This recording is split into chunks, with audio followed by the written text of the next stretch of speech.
ஒரு வீட்டில் ஒரு கணவர் தன்னுடைய மனைவியை எப்பொழுது பார்த்தாலும் திட்டிக்கொண்டே இருப்பாளாம். அப்படி இருக்கும் பொழுது அந்த மனைவி ஏதாவது ஒரு சிறிய தவறை செய்தாலும் கூட போதும், உடனே ஒரு பெரிய ஆட்டம் ஆடி முடிச்சு வரான். அப்படி வறுத்து எடுத்துருவாராம் தன்னுடைய மனைவியை.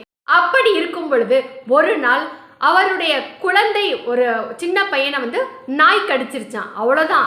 அந்த நாய் கடிச்ச உடனே அவங்களுக்கு அந்த நாய் கடிச்சதுனால அந்த குழந்தைக்கு என்ன பாதிப்பு வருமோ என்பதை காட்டிலும் தன்னுடைய கணவர் என்னை எப்படியெல்லாம் திட்டுவாரோ அப்படின்னு நினச்சி ரொம்ப பயந்தாங்களாம். அதனால் உடனே போய் அவங்க மருத்துவமனைக்கு அந்த குழந்தையை அழைத்து சென்று அதற்கு அவர் அந்த குழந்தைக்கு உண்டான மருந்து மாத்திரை எல்லாம் வாங்கி கொடுத்துட்டு வீட்டுக்கு வந்துட்டாங்களாம். உடனே வீட்டுக்கு வந்த உடனே அவங்க எல்லாருக்கிட்டையும் சொல்கிறாங்களாம், எடுத்த வீட்டில் பக்கத்து வீட்டில் இருக்கவங்க, அதுக்கப்புறம் அவங்களுடைய சொந்தக்காரங்க எல்லாருக்கும் ஒவ்வொருத்தருக்கா ஃபோன் பண்ணி என்னுடைய பையனை நாய் கடிச்சிருச்சு, ஆனால் இந்த விஷயத்தை மட்டும் என்னுடைய வீட்டுக்காரர்கிட்ட சொல்லிடாதீங்க அப்படின்னு எல்லாருக்கிட்டையும் சொன்னாராம்.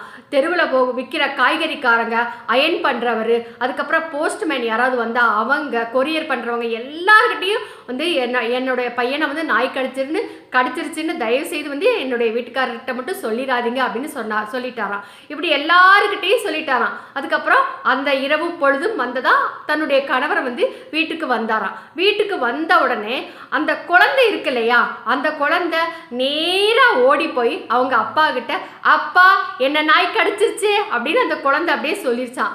உடனே அவ்வளவுதான், அவருடைய அந்த கணவர் அவருடைய மனைவியை போட்டு வருன்னு அப்படி வறுத்து எடுத்துட்டாராம். அப்படி ஒரு திட்டு, நீ நல்லா பார்த்துக்கிட்டா தானே குழந்தை, அதனால தானே இப்படி ஆகுது அப்படின்னு ஒரு ஆட்டம் ஆடி முடிச்சுட்டாராம்.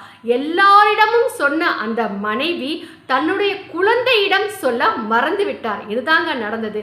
இதில் நாம் தெரிந்து கொள்ள வேண்டிய விஷயம் என்ன என்றால், எந்த ஒரு விஷயமாக இருந்தாலும் சரி, அதனால் பயமோ பதட்டமோ ஏற்படாமல் அந்த விஷயத்தை நாம் எதிர்கொண்டு அதற்கு உண்டான தீர்வை காண்பதுதான் சிறந்தது.